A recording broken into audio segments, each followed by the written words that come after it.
aussi des acteurs humanitaires de terrain avec nous. Voilà, et donc la Croix-Rouge au Mali est une société nationale de secours volontaire qui est membre du mouvement international de la Croix-Rouge, un mouvement qui est en place depuis octobre 1863. D'abord créé comme comité de secours aux blessés de guerre, nos interventions se limitaient uniquement sur les champs de conflit. Et plus tard, en 1964, c'est devenu le comité international de la Croix-Rouge, c'est ici que beaucoup connaissent aujourd'hui.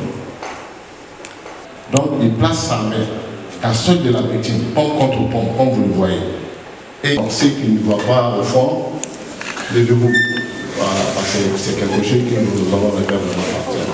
Voilà, la question des bases aériennes qui consiste à desserrer les 3 C, contre la batte ceinture. D'abord, la personne va tester la fonction nerveuse qui est utile.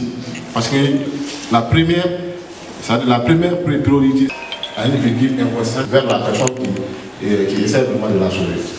Donc maintenant, il équipe un peu. Et ensuite, il fait enrouler la victime vers lui. Voilà. Donc on fait de manière vraiment, d'une manière très simple, jusqu'à ce que genou touche le sol. Maintenant, il doit faire sortir maintenant sa main. Forcément, la personne va maintenir le coude pour retirer progressivement sa main. Ensuite, il bascule la tête en arrière et il ouvre sa bouche pour que les liquides puissent s'ébouler naturellement. Et ensuite, il stabilise la position comme ça. Et c'est pas fini. On doit protéger la victime contre le froid, contre la chaleur ou les intempéries. Voilà. Donc, on doit mettre la victime dans cette position.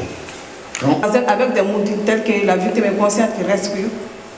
La victime est consciente. Mais ça, il prend ses mains à la gorge, elle a la bouche ouverte, les yeux ouverts, elle fait des efforts pour pouvoir respirer sans que l'air n'entre ni sorte. Donc, si aucun geste n'est réalisé pour ce cas-là, la victime risque d'aller au coma, n'est-ce pas? Voilà. Donc, pour désobstruer les voies aériennes, c'est très simple. Il se place légèrement juste à côté de la victime, vous voyez, et ensuite il fait passer sa main sous l'aisselle de la victime, voilà, pour maintenir sa poitrine. Il penche la victime suffisamment en avant pour que le corps dégagé puisse sortir dans les voies aériennes au lieu de retourner dans les voies aériennes. Et ensuite, avec le plat de l'autre main ouverte, il va élargir les 5 claques vigoureuses. Voilà. 2, 3, 4. Peut-être avec 2 ou 3, vous allez voir que le corps sort dans les voies aériennes. Maintenant, si tel est le cas, directement on arrête la technique et on met la victime sur une chaise. Et on procède toujours à la libération des voies aériennes qui consiste à desserrer ceinture. Et ensuite, nous allons ventiler la victime. On donne l'air à la victime parce qu'elle a fait des efforts pour pouvoir respirer. Et après avoir désobstrué les voies aériennes. Maintenant, si le corps n'est pas sobre, on continue les claques jusqu'à 5. Et cette technique est à reprendre. Maintenant, si la première technique s'avère inefficace, la première technique n'a pas porté fruit. Nous allons songer maintenant à la deuxième méthode qu'on appelle la compression abdominale ou la méthode Thémis. La compression abdominale, c'est ça son vrai nom.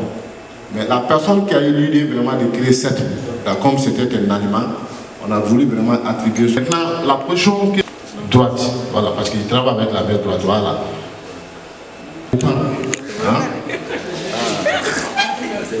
Voilà, ça dépend de la main à travers laquelle vous travaillez. Si vous travaillez avec la main gauche, c'est la main gauche, on va interpréter la technique. Donc regardez comment la personne va intercroiser ces 2 mains. Regardez, c'est très... Voilà. Maintenant, troisième étape, Maintenant, la personne va tester maintenant la respiration toujours. Donc, vous voyez, avec les oreilles, il va attendre les bruits normaux et anormaux, si la victime respire ou pas. Avec sa joue, il va sentir le flux d'air, comme vous venez de voir. Avec les yeux, il observe le soulèvement de sa poitrine ou son ventre. Donc chez les protections civiles, il parle de joy. Mais chez nous, on dit sentir par 3 étapes. La première étape, c'est la libération des vases aériens, qui consiste à desserrer col, cravate, ceinture, etc.